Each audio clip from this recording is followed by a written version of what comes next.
Hello everyone, I'm Purushoth from codeJunction and welcome to a brand new series of Flutter tutorials.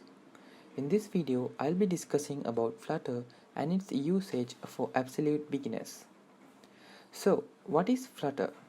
Flutter is a development tool designed by Google for both Android and iOS operating system to make the development process easy.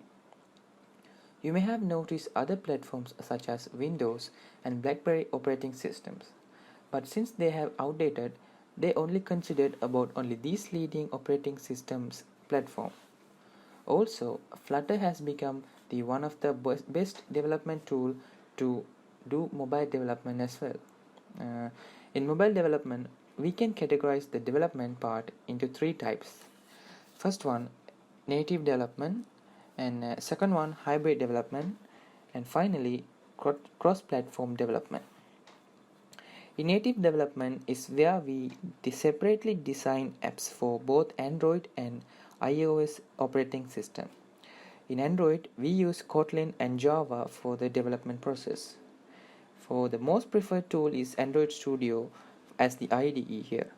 When it comes to Apple, we actually have to go with Swift, since it's a customary development tool from a long time.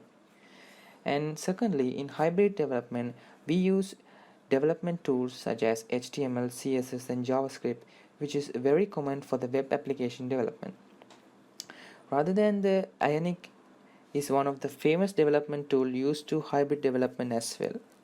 There are other development technologies like PhoneGap are also available in the internet where you can get to know about them. Finally, in cross-platform, we can see our Flutter, which is used to code in the Dart language.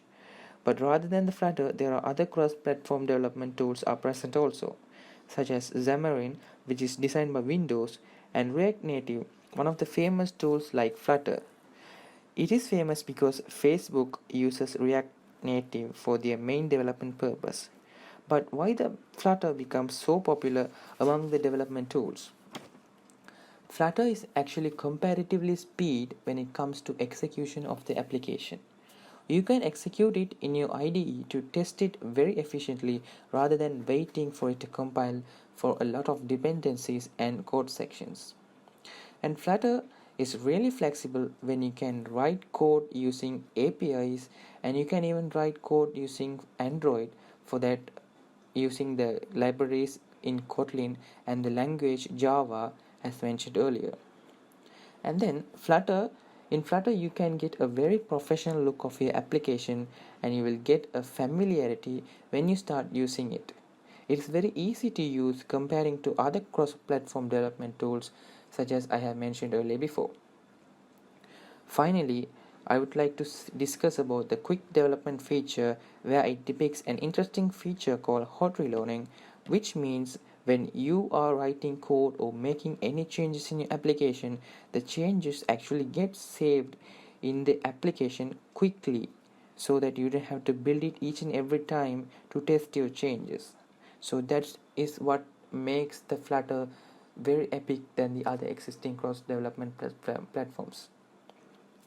So these are some of the interesting features that are available in Flutter, and these are some of the basic understanding or features of Flutter that as a beginners you need to know.